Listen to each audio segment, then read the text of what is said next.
Hello and welcome dear students, this is N.K. Arya, the mathematics coach. Again we have to discuss another part of derivative function. जी हाँ, today we have to discuss derivative of inverse trigonometric function. जी हाँ, जैसे हमने lastly second chapter के अंदर discuss किया था inverse trigonometric function, वहाँ पर बहुत सारे कंसेप्ट हमने इनवर्स ट्रिग्नोमेट्रिक फंक्शन को पुटिंग मेथड से सीखा था। यहाँ पर इस चैप्टर में डेरिवेटिव चैप्टर में हम क्या करेंगे, उसी पुटिंग मेथड से क्वेश्चन सोल्व करेंगे। क्वेश्चन सोल्व करने के बाद जो हमारा एक फंक्शन बचेगा उस फंक्शन का हम डेरिवेटिव करेंगे। यानी कि आज हमारा कंसेप्ट रहेगा इनवर्स ट्रिग्नोमेट्रिक फंक्शन का डेरिवेटिव। तो क्या होता है इनवर्स फंक्शन, इसको आप डिटेल में समझ चुके हैं, पढ़ चुके हैं सेकंड चैप्टर के अंदर। फिर भी अगेन आपको दोबारा से हम स्टार्ट करेंगे आज कि किसी इनवर्स ट्रिग्नोमेट्रिक फंक्शन का डेरिवेटिव कैसे करते हैं, किस प्रकार से पुट करते हैं और किस प्रकार से पुट करने के बाद हमारे ट्रिग्नोमेट्री के फॉर्मूलेज बनते हैं, किस प्रकार से इनवर्स और ट्रिग्नोमेट्री कैंसल आउट होते हैं, ये सब हम आज सीखेंगे। तो आज का कंसेप्ट हमारा यही रहेगा। जैसा कि अगर आपको पता है कि कोई फंक्शन अगर आपको ये दे दिया जाए कि साइन इनवर्स और इनटू में दे दिया जाए साइन एक्स, तो आपको पता है कि इनवर्स और साइन कट जाता है, तो बाद में अपने पास क्या बचता है एक्स। इस प्रकार से आपको सेकंड चैप्टर में चीज़ें डिटेल में सिखाई गई थी। बट आज हम कुछ ऐसा सीखेंगे, अगर आपके पास फंक्शन ही साइन इनवर्स हो और इसका डेरिवेटिव आपको करना हो तो उसका फॉर्मूला कैसे बनता है। अगर बाई चांस मान लीजिए इसका एंगल के भी आगे कुछ और सिस्टम दे रखा है, कुछ एक्सपेंड लेवल से दे रखा है, उसका डेरिवेटिव कैसे करते हैं, ये सारी की सारी चीज़ें हम आज यहाँ सीखेंगे। लेकिन उससे पहले जैसे आपको पता है कि ट्रिग्नोमेट्री के अंदर 6 फंक्शन माने गए हैं, इसी प्रकार से इनवर्स ट्रिग्नोमेट्री में भी 6 फंक्शन है। उन 6 फंक्शन का डेरिवेटिव क्या होता है पहले उसको डिस्कस करते हैं, उसके बाद हम क्वेश्चन करते हैं, एक्सरसाइज करते हैं। फिर साथ साथ आपको जैसे एक्सरसाइज के हम क्वेश्चन स्टार्ट करेंगे आज, जो अगर आप एनसीईआरटी के अकॉर्डिंग रीड करते हैं तो 9 से 15 तक के आपके क्वेश्चन चलेंगे। तो किस प्रकार से किस क्वेश्चन में किस प्रकार की वैल्यू पुट करनी है, क्यों पुट करनी है और उससे कौन सा फॉर्मूले का निर्माण होता है, फिर उसको कैंसल आउट करके किस प्रकार से उसका डेरिवेटिव करना है, ये सारा का सारा प्रोसेस आज हम सीखेंगे इस एक्सरसाइज के अंदर। तो देखिए, एक बार हमारा काम रहेगा कि हम डिस्कस करते हैं एक बार कि किसी भी इनवर्स ट्रिग्नोमेट्रिक फंक्शन का डेरिवेटिव क्या होता है। तो सबसे पहले बात करते हम कि अगर आपको डेरिवेटिव करना है साइन इनवर्स एक्स का with respect to x, sine inverse t का with respect to t, sine inverse y का विद रिस्पेक्ट टू वाई, तो क्या होता है इसका डेरिवेटिव। इसका फॉर्मूला है 1 में under the root 1 minus angle का स्क्वायर। एंगल यहाँ जो कुछ भी दे रखा है, एक्स है तो एक्स का स्क्वायर, 2x है तो 2x का स्क्वायर। नेक्स्ट पार्ट रहेगा आपका, बाद में आप वीडियो को रोक करके सारा सिस्टम आप उतार सकते हैं।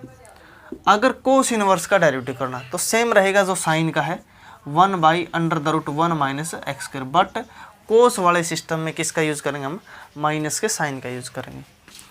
नंबर 3 पे रहेगा आपका tan inverse x. Tan inverse x का क्या रहेगा, 1 में 1 प्लस एक्स स्क्वायर, इसमें रूट का साइन नहीं लगेगा। फोर्थ पोजीशन पे है कि अगर आपको करना है कोट इनवर्स का, तो कोट इनवर्स एक्स का डेरिवेटिव होता है जो टेंजेंट का होता है वही, बट साइन किसका रहेगा, माइनस का। नंबर 5 पे आता है आपका सीकेंट इनवर्स, यानी कि सीकेंट इनवर्स एक्स का derivative 1/x under the root x square minus 1। ये कुछ फॉर्मूलेज हैं। अगर आप बात करते हैं कोसिकेंट इनवर्स एक्स की, तो यही रहेगा जो सीकेंट का है, x under the root x square minus 1, but इसके साथ साइन किसका रहेगा, माइनस का। तो आपको किस प्रकार से इनको याद रखना है, आप सिर्फ 3 ही याद रखेंगे, साइन का, टेन का और सीकेंट का, ठीक है। बाकी 3 कौन है, कोस, कोट और कोसिकेंट। जो ट्रिग्नोमेट्रिक फंक्शन की स्टेटमेंट सी से शुरू होती है, यानी कि कोस है, कोट है या कोसिकेंट, इनके साथ माइनस का साइन रहेगा। यानी आपको साइन का याद रखना है, वही कोस का होगा बट इसके साथ माइनस का। जो टेंजेंट का है वही कोट का रहेगा बट साइन माइनस का। जो सीकेंट का वही किसका रहेगा, कोसिकेंट का बट साइन माइनस का। इस प्रकार से आप इसको याद रख सकते हैं कि जो इसकी सी से शुरुआत होती है, कोस, कोट और कोसिकेंट, इनके साथ किसका साइन रहेगा, माइनस का रहेगा, ठीक है। अगर बाई चांस एक्स की बजाय एंगल कुछ और होता है, एक्स स्क्वायर, एक्स क्यूब, तो साथ में फिर इनटू में, जैसे आपको डेरिवेटिव का कंसेप्ट पता है कि बाद में हम किसका भी डेरिवेटिव करते हैं, एंगल का भी। जैसे मान लीजिए यहाँ x का करते तो x का 1 होता है, इसलिए उसको हम लिखते नहीं, ठीक है। अगर कुछ और ट्रिग्नोमेट्रिक फंक्शन होता तो उसके बाद में उसका भी डेरिवेटिव हम करते। तो इस चैप्टर में, इस एक्सरसाइज में साथ में क्या चलेगा आपका, ट्रिग्नोमेट्रिक फंक्शन कैसे बनते हैं, किस प्रकार से फॉर्मूलाज का निर्माण होता है, ठीक है। तो एक बार हम स्टार्ट करते हैं क्वेश्चन नंबर 9 से, ठीक है जी। 9th क्वेश्चन की स्टेटमेंट बोलोगे आप, क्या है, y equal to sine inverse 2x by में 1 प्लस में x का स्क्वायर, ठीक है। जैसा कि आपको पता है कि अगर हम इसमें टेंजेंट थीटा पुट करते हैं तो ये साइन 2 थीटा का फॉर्मूला बनता है। जो ये वाली चीज़ कैसे बनता है उसको हम देखते हैं एक बार। पहले हम क्या करते हैं, पुट, तो आपको सारी चीज़ें सिखाई जाएगी। x को क्या पुट करेंगे इसमें, टेंजेंट थीटा। अगर आप यहाँ थीटा की वैल्यू निकालते हो तो टेंजेंट उधर चला जाएगा, तो क्या बनेगा ये tan इनवर्स x। देखो ये तो हम पुट करेंगे और इसकी लास्ट में ज़रूरत पड़ेगी, वैल्यू पुट करने में काम आएगा अपने को, ठीक है। तो जैसे हम यहाँ वैल्यू रखते हैं y equal to sine inverse 2x की जगह हमने क्या रख दिया, टेंजेंट थीटा बाई में 1 प्लस में टेंजेंट स्क्वायर थीटा। ऐसा आपको 11th क्लास में सिखाया गया है। 12th क्लास में भी जो आपकी एक स्पेशल वीडियो बनाई गई है जो ट्रिग्नोमेट्री के ऊपर है, फॉर्मूलाज के ऊपर, तो उसमें भी आपको पता है, क्योंकि ये वाली वैल्यू किसके बराबर होती है, साइन 2 थीटा के। किसके बराबर होती है, ये साइन 2 थीटा का फॉर्मूला होता है। तो हम क्या कर सकते हैं, y equal to sine inverse, इसकी जगह क्या रख सकते हैं हम, साइन 2 थीटा। साइन से साइन इनवर्स कटेगा, आपके पास क्या बचेगा, 2 थीटा। तो y इक्वल टू 2 और थीटा की वैल्यू क्या थी जी अपने पास, टेंजेंट इनवर्स x। अब ये वाला फॉर्मूला बन गया अपना। अब इसका करेंगे डेरिवेटिव, तो इसको मैं यहाँ लिखता हूँ इसके बाद कि differentiation with respect to x। आप इसको स्टेटमेंट को कंप्लीट लिखोगे, ठीक है। तो जैसे हम डेरिवेटिव करेंगे y का, तो क्या बनेगा आपका dy by D x. 2 constant बाहर आ जाएगा, डी बाई डी एक्स किसका, टेंजेंट इनवर्स x का। और अभी आपको क्या बताया, टेंजेंट का फॉर्मूला ये वाला है 2 1 बाई में 1 प्लस में एक्स स्क्वायर। यहाँ पर आप ब्रैकेट के अंदर इस फॉर्मूले को लिखोगे कि किसके बराबर है, साइन 2 थीटा के, ठीक है जी। तो एक बार ये डेमो के रूप में आपको क्वेश्चन करवाया, एक बार इसको समझे आराम से, फिर हम हर एक क्वेश्चन को इसी प्रकार से सोल्व करेंगे। आपको क्या मिलेगा, इनवर्स ट्रिग्नोमेट्रिक फंक्शन के अंदर, बात सुनिए ध्यान से, ठीक है। कुछ बच्चों को दिमाग में कुछ क्वेश्चन चलते रहते हैं कि बार बार कि सर अगर ऐसा नहीं हो पाया या कुछ और हो गया, ऐसी समस्या आ गई, वैसी समस्या आ गई, बहुत प्रकार की चीज़ें बच्चों के दिमाग में चलती रहती है। बिना क्वेश्चन को सोल्व किए, बिना क्वेश्चन के अंदर, बिना मैदान के अंदर उतरे, वो पहले ही क्या करते हैं, प्रॉब्लम्स सोचने लग जाते हैं। वो मैदान में जाने से पहले सोचेंगे सर अगर ये वाली प्रॉब्लम आ गई तो, वो सॉल्यूशन के बारे में नहीं सोचते। तो आपको सबसे पहले राय मेरी यही है बेटा कि एक बार आप स्टेटमेंट लिखें, स्टेटमेंट लिखने के बाद क्वेश्चन को सोल्व करते रहें। कब तक सोल्व करते रहें, जितने स्टेप आप सोल्व कर सकते हैं मैक्सिमम स्टेप को सोल्व करें, ठीक है जी। आप पहले से ये मत सोचें कि मैं 3 स्टेप कर दूंगा कि 4th स्टेप में अगर ये समस्या आ गई तो आपको पहले 3 स्टेप तक जाना है। 3 स्टेप जाने के बाद आपका दिमाग ऑलरेडी ऑटोमेटिकली काम करेगा कि अब आपको किस चीज़ की ज़रूरत है, ठीक है जी। तो कुछ क्वेश्चन ऐसे होते हैं जो 2 4 5 स्टेप में ख़त्म हो जाते हैं, कुछ क्वेश्चन ऐसे होते हैं जिसमें 10 20 30 स्टेप तक चलते हैं, बहुत सारे लंबे क्वेश्चन। बट अगर आप उनको बारे में सोच करके आपने स्टेटमेंट देख ली, और कुछ बच्चे क्या करते हैं, स्टेटमेंट देखते ही पहले आंसर देख लेंगे, और आंसर देखते उनके दिमाग में चलेगा कि क्वेश्चन तो इतना बड़ा है और आंसर इसका इतना छोटा, तो इसको मैं कैसे सोल्व करूंगा। तो इस प्रकार की प्रॉब्लम वो पहले से क्रिएट बच्चा अपने माइंड के अंदर कर लेता है कि शायद मेरे से सोल्व नहीं होगा। तो सबसे बड़ी हिदायत आपको यही है कि आप पहले स्टेटमेंट लिखें, स्टेटमेंट के बाद पुटिंग करते रहें, क्वेश्चन सोल्व करते रहें।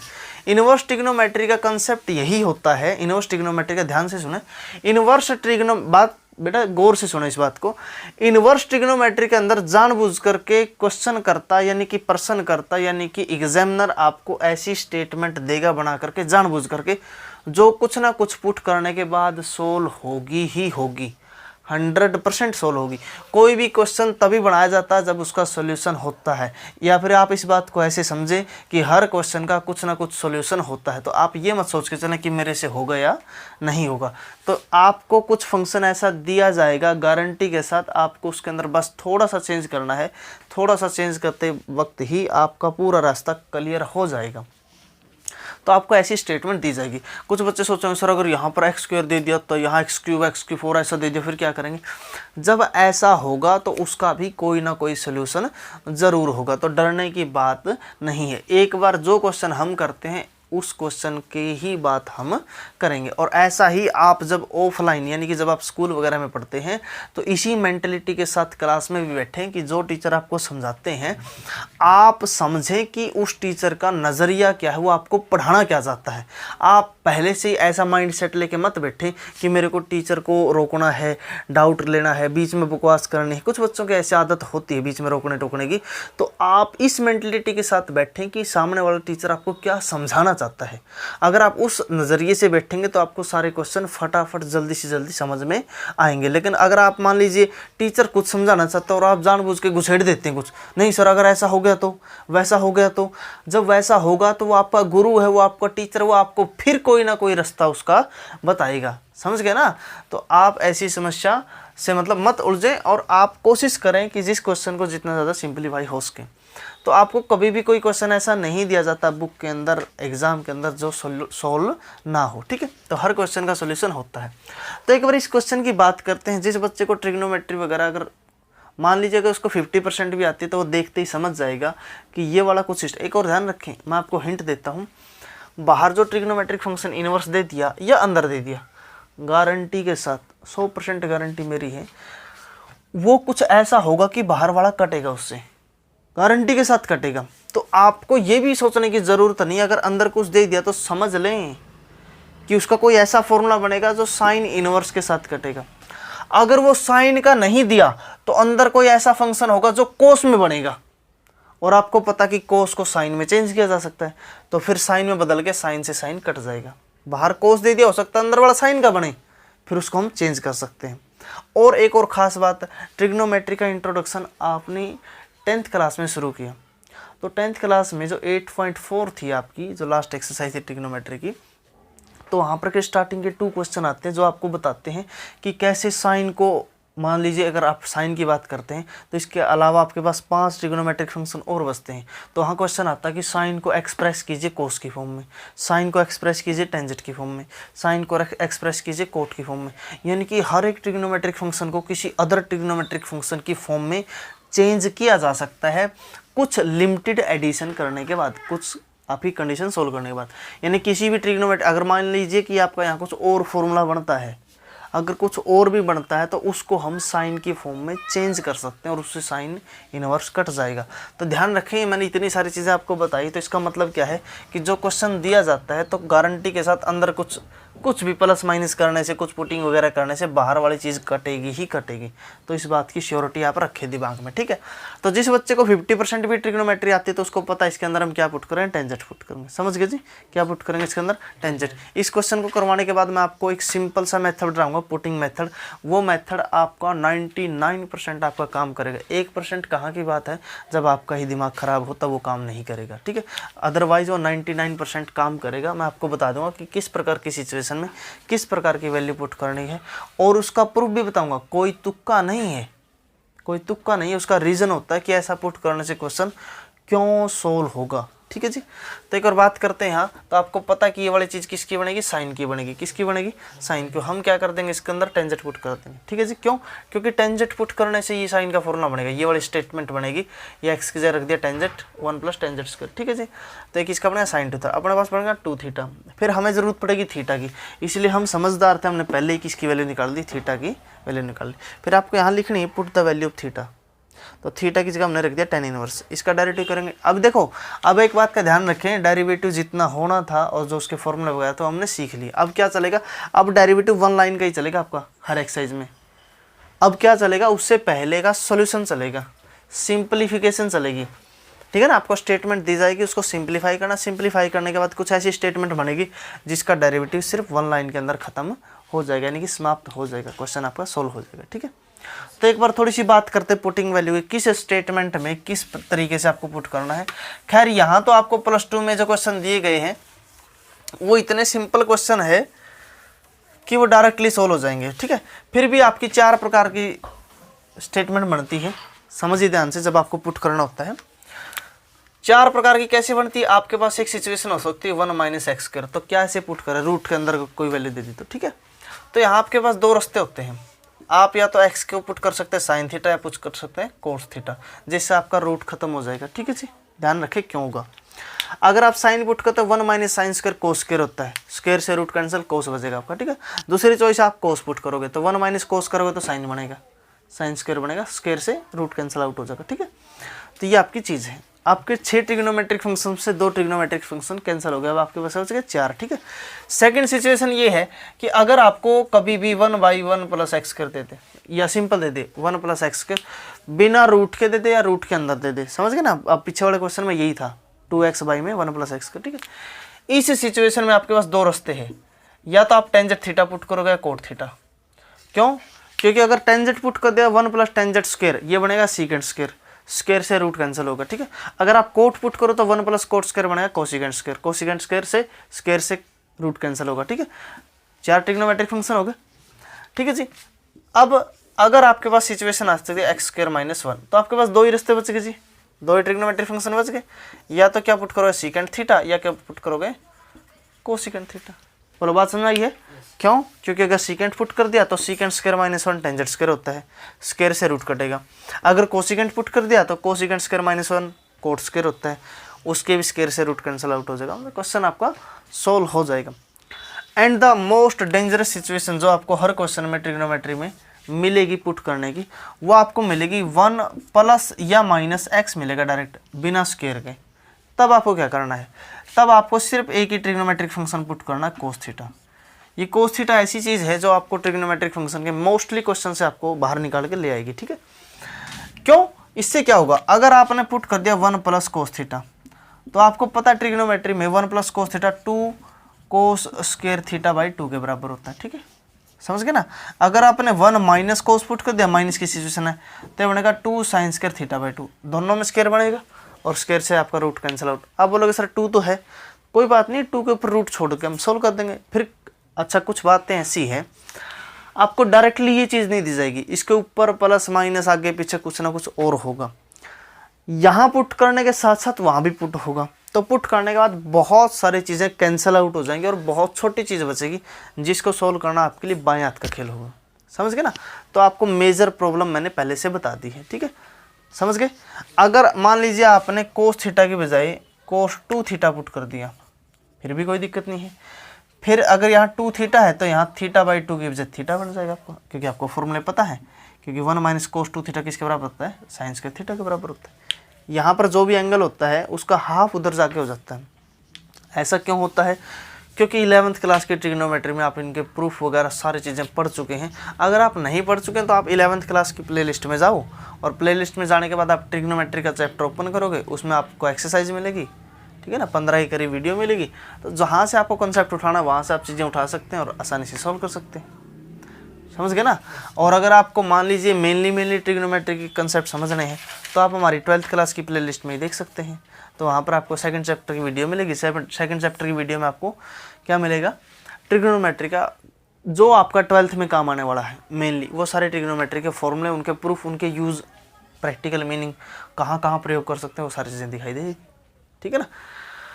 तो कुछ चीज़ें हैं जो हम काम करेंगे, ठीक है जी, और कुछ फॉर्मूलेज हैं जो डायरेक्टली आपको काम आएंगे, उसके लिए आपका माइंड काम करेगा, ठीक है। तो एक और बात करते हैं क्वेश्चन नंबर 10th की, ठीक है। 10th क्वेश्चन की स्टेटमेंट बोलो बेटा, क्या है? y equal to tangent inverse tangent inverse left 3x minus x cube 3x minus x square by 1 minus 3x square ऊपर x cube है। ये एक्स क्यूब है, ऐसा कुछ है क्या? ठीक है। अब जिस बच्चे को टेंजेंट का थोड़ा सा भी ज्ञान है, थोड़ी सी भी नॉलेज है, तो उसको पता है कि जो ये वाली स्टेटमेंट है इसमें कुछ पुट करने से वो टेंजेंट कटेगा, और ये कुछ ऐसी वैल्यू दे रखी है जिसमें साइन कोस से काम नहीं चलेगा, ठीक है। तो जिसको ट्रिग्नोमेट्री का थोड़ा सा ही फॉर्मूला क्या पता है तो उसको पता है इसमें टेंजेंट पुट करते हैं, टेंजेंट 3 थीटा का फॉर्मूला बनेगा, ठीक है ना। तो इसमें पुट करेंगे हम एक्स को टेंजेंट थीटा, और वही बात अभी जब हम थीटा निकालेंगे यहाँ से ये टेंजेंट उतर जाएगा तो क्या बनेगा? ये टेंजेंट इनवर्स एक्स, यही बात है। तो जैसे ही पहले एक बार ये वाली वैल्यू पुट करते हैं इसमें, ये बनेगा y equal to tan inverse 3 tangent theta minus ये क्यूब है 1 माइनस 3, इसकी जगह रख दिया टेंजेंट और इसका क्या है? स्क्वायर है, समझ गए जी। तो y equal to tan inverse, जो ये वाली स्टेटमेंट है किसके बराबर होती है? टेंजेंट 3 थीटा के, ये कट गया, आपके पास क्या बचेगा y equal to 3 theta. Put the value 3, theta की वैल्यू कितनी थी अपने पास, tan इनवर्स x। फिर इसका डेरिवेटिव करोगे y डैश 3, टेंजेंट इनवर्स का डेरिवेटिव 1 बाई में 1 प्लस x का स्क्वायर। ये आपका फाइनल आंसर होगा। समझ गए ना, टेंजेंट इनवर्स का डेरिवेटिव अप्लाई कर देंगे। तो इस प्रकार से आसानी से क्वेश्चन सोल्व किए जा सकते हैं, ठीक है ना। नेक्स्ट क्वेश्चन की बात करते हैं। नेक्स्ट क्वेश्चन 11th, बोलो भाई क्या दे दिया 11th। y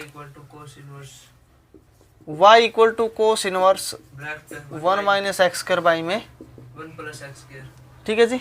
तो सिंपल सी बात है, इसमें आपको पता है कि टेंजेंट पुट करना पड़ेगा इसमें। Yes. तो पुट करते ही आपका क्वेश्चन सोल्व हो जाएगा। पुट करेंगे x को टेंजेंट थीटा, और यहाँ से थीटा की वैल्यू निकालें तो क्या बनेगा tan इनवर्स x। तो क्या बनेगा y equal to cos inverse 1 minus tangent square और बाई में 1 प्लस टेंजेंट स्क्वायर। कोई समस्या किसी को? तो क्या बनेगा y equal to cos inverse. आपको पता है ये वाली चीज़ किसके बराबर होती है, कोस 2 थीटा के। यहाँ से कोस इनवर्स कटेगा, क्या बचेगा आपके पास 2 थीटा। थीटा की वैल्यू कितनी है tan इनवर्स x, और जैसे आप इसका डेरिवेटिव करते हो तो 1 बाई 1 प्लस में x, इसका फॉर्मूला लिख दिया हमने। समझ गए ना, कोई दिक्कत वाली बात है नहीं है, ठीक है। अभी कुछ चेंज लेके आते हैं क्वेश्चन में। अभी तक तो कैसे क्वेश्चन थे, अभी तक ऐसे क्वेश्चन थे जिसमें पुट करने के बाद अंदर वाली वैल्यू वही ट्रिग्नोमेट्रिक फंक्शन बनता था जो बाहर दे रखे हैं। अभी कुछ ऐसा करते हैं जो बाहर वाली नहीं बनेगी, ठीक है। नेक्स्ट क्वेश्चन बोलो क्या है, 12th पे आ गए ना। Yes, y equal to sine inverse y equal to sine inverse bracket 1 minus x square और बाई में 1 प्लस एक्स स्क्वायर। अभी भी आपने देखा और आपको पता है, ठीक है। अच्छा आप बोलोगे सर आपने 2 फॉर्मूले बताए थे कि 1 माइनस एक्स कर देते कुछ और पुट करना, 1 प्लस एक्स कर देते कुछ और पुट करना है। अब यहाँ x की जगह हम 2 वैल्यू नहीं पुट कर सकते, समझ गए ना भाई। अगर आपने x की जगह साइन पुट कर दिया तो फिर साइन ही रखना पड़ेगा, कोस पुट कर दिया तो कोस ही रखना पड़ेगा, नीचे वाले हिसाब से पुट करोगे तो नीचे वाला रखना पड़ेगा, समझ गए ना। अदरवाइज जिसको ट्रिग्नोमेट्री आती है उसको पता है। अभी तो देखा हमने किसका फॉर्मूला बना, कोस 2 थीटा का बना लेंगे, फिर बाद में कोस को किस में चेंज कर देंगे, साइन में, ठीक है। तो पुट कर देते हैं इसमें x को tan थीटा, यहाँ से वैल्यू निकालेंगे थीटा की tan इनवर्स x, क्योंकि टेंजेंट उधर चला जाएगा। तो क्या बनेगा y equal to sine inverse 1 minus tangent square और बाई में 1 प्लस टेंजेंट स्क्वायर, यही बात है। तो क्या बनेगा y equal to sine inverse, ये क्या बनेगा आपका कोस 2 थीटा। बट आपको पता है कि बाहर अपने पास क्या साइन इनवर्स, तो साइन इनवर्स तो साइन से कटेगा। और आपको 10th क्लास के अंदर ही ये चीज़ें सिखाई गई थी कि कोस को किस में लिख सकते हैं हम, साइन में। बट जो एंगल उसको 90 माइनस करना पड़ेगा, 90 माइनस 2 थीटा, समझ गए ना। तो उससे साइन से साइन इनवर्स कैंसिल होगा। y की वैल्यू क्या बच गया पास, पाई बाई 2 माइनस 2। थीटा की वैल्यू रख देते हैं जी, कितनी है tan इनवर्स x। जब आप डेरिवेटिव करते हैं यह कॉन्स्टेंट टर्म, और कांस्टेंट का डेरिवेटिव क्या होगा 0, माइनस में 2 टेंजेंट इनवर्स का 1 बाई 1 प्लस एक्स के। बोलो बात समझ में आई है। नेक्स्ट पार्ट में आपकी 0 हटा दोगे और ये आपके पास आंसर बचेगा, ठीक है ना। तो इस प्रकार के क्वेश्चन भी आपको मिल सकते हैं। 13 क्वेश्चन में क्या दे दिया, y equal to cos inverse 2x by में 1 plus x cube. Tangent put करोगे वो किसका बनेगा, साइन 2 थीटा का। बाहर क्या है कोस इनवर्स, तो साइन को क्या लिख देंगे कोस में, बट एंगल को 90 माइनस थीटा, जो इसमें किया हुआ वैसे उसमें करना है। 14 क्वेश्चन की बात करते हैं हम। 14 question y equal to sine inverse 2x और 1 माइनस एक्स, ठीक है जी।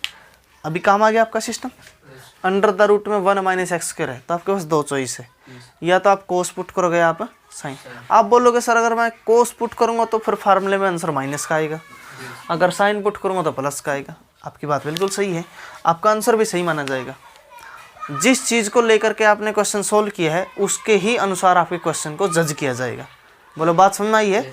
साइन से करोगे तो साइन का आंसर मैच किया जाएगा, और कोस से किया तो कोस का आंसर। तो वैसे ही हम इसमें पुट करते हैं एक्स को साइन थीटा, ठीक है जी। यहाँ से वैल्यू निकालते हैं थीटा की, कितनी बनेगी साइन इनवर्स एक्स। कोई दिक्कत किसी को? तो y equal to sine inverse 2, x की जगह क्या रख दिया हमने, साइन थीटा, 1 माइनस एक्स की जगह क्या रख दिया, साइन थीटा। अभी बात सुनो बेटा, साइन इनवर्स 2 साइन थीटा, अब 1 माइनस साइन स्क्वायर है, 1 माइनस है, इसको क्या लिख सकते हैं, कोस स्क्वायर, क्या लिख सकते हैं। अब कोस के ऊपर स्क्वायर ऊपर रूट है, तो रूट से स्क्वायर कट जाएगा, क्या बचेगा आपके पास है, कोस थीटा। अभी अभी आपको बताया था कि 2 साइन थीटा कोस थीटा, पहले भी बहुत बार बताया है, ठीक है। जो ये वाली चीज़ें क्या बन जाएगी, साइन 2 थीटा बन जाएगी, क्या बन जाएगी ये, और साइन से साइन इनवर्स कैंसिल होगा, क्या बचेगा, 2 थीटा। थीटा की वैल्यू कितनी है, साइन इनवर्स एक्स। फिर जब आप इसका क्या करते हैं, derivative with respect to x, y dash 2 sine inverse का डेरिवेटिव क्या बनेगा, 1 बाई में under the root 1 minus x के, ये आपका फाइनल आंसर होगा। समझ गए ना। अगर आप कोस पुट करते तो थीटा की जगह क्या पुट होता, कोस इनवर्स एक्स, फिर यही आंसर किसका था, माइनस का। आंसर गलत क्यों नहीं माना जाता, इसलिए नहीं माना जाता क्योंकि आपने जो डेरिवेटिव किया, यहाँ पे साइन का किया तो साइन का आंसर लिखोगे, अगर यहाँ कोस इनवर्स होता तो कोस का आंसर लिखते। समझ गए ना। इसके बाद इनवर्स ट्रिग्नोमेट्री का एनसीईआरटी के अकॉर्डिंग लास्ट क्वेश्चन, ठीक है। बाकी इसकी बहुत सारी प्रैक्टिस आपको मिल जाएगी, ठीक है, तो आप क्वेश्चन कर सकते हैं।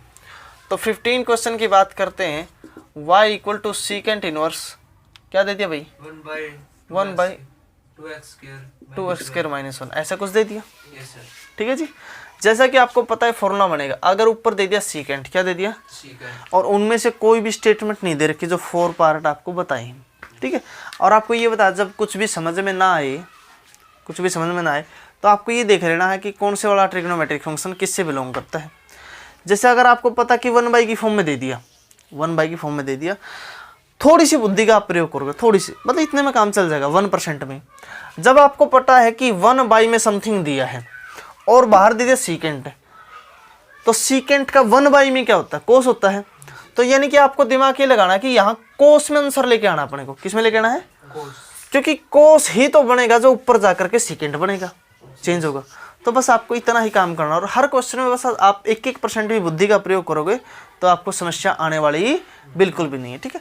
तो आपको पता कि कोस के 4 फॉर्मूले होते हैं कोस टू थीटा के, जिनमें से एक ये चलता है कि अगर आप यहाँ पुट करोगे एक्स को कोस थीटा, फिर थीटा की वैल्यू निकालो, कोस उधर जाएगा तो क्या बनेगा, ये कोस इनवर्स एक्स। तो ये क्वेश्चन बनेगा y equal to secant inverse 1 by 2 cos square theta minus 1, ठीक है जी। जिसको ट्रिग्नोमेट्री आती है उसको पता है ये कोस 2 थीटा का फॉर्मूला होता है, ये होता है इसलिए हमने कोस पुट किया है। समझ गए जी, ये होता है इसलिए कोस पुट कर दिया। तो y equal to secant inverse 1 by, ये क्या चीज़ बन गई आपकी, कोस 2 थीटा। और जब आपको पता है कि 1 बाई कोस किसके बराबर होता है, सीकेंट, या फिर आप ऐसा बोल सकते हैं कि कोस को पलटेंगे तो क्या बनेगा, वो सीकेंट बनेगा। तो बन गया y equal to secant inverse secant 2 theta, ये कट गया, आपके पास क्या बच गया 2 थीटा, और थीटा की वैल्यू कितनी है, कोस इनवर्स एक्स। जब आप इसका डेरिवेटिव करते हैं तो कोस इनवर्स का डेरिवेटिव होता है 1 by under the root 1 minus x के, ये होता है साइन का, बट कोस वाले केस में क्या लगता है, माइनस। तो ये आपका बन जाएगा माइनस का 2 बाई में 1 माइनस एक्स कर। बोलो बात समझ आई है, कोई दिक्कत वाली बात है नहीं। इस प्रकार से आपको बहुत प्रकार की प्रैक्टिस वगैरह मैथमेटिक्स के अंदर मिल जाएगी। आप क्वेश्चन बीच में वीडियो को रोक करके आप कोई क्वेश्चन उतारना चाहते हैं उतार सकते हैं, कोई स्टेटमेंट समझना चाहते हैं समझ सकते हैं। कमेंट बॉक्स में आप अपनी प्रॉब्लम लिख सकते हैं कि सर हमें इस प्रॉब्लम का सलूशन दीजिए। कोई विशेष पार्ट जो आपको लगता है जिसमें आप डाउटफुल है तो उसके बारे में कमेंट बॉक्स में लिख सकते हैं, तो वहाँ से आपकी उस प्रॉब्लम के लिए एक विशेष वीडियो बनाई जाएगी जिसके अंदर आपकी प्रॉब्लम का सलूशन आपको मिल जाएगा। मिलते हैं नेक्स्ट पार्ट में, और नेक्स्ट पार्ट में हमारा टॉपिक रहेगा लॉगरिथम और एक्सपोनेंशियल फंक्शन के ऊपर, उसके बाद पैरामीट्रिक फंक्शन, उसके बाद higher order derivative, Rolle's theorem, Lagrange mean value theorem. बहुत प्रकार की नई नई चीज़ें हम नेक्स्ट पार्ट के अंदर करेंगे, वर्किंग रूल सीखेंगे, पढ़ाएंगे आपको, और आप भी अपनी प्रॉब्लम वगैरह हमसे शेयर कर सकते हैं। जिन भी टॉपिक से रिलेटेड आपको दिक्कतें हैं उन दिक्कतों का समाधान आपको जल्द से जल्द इस चैनल के ऊपर मिलेगा।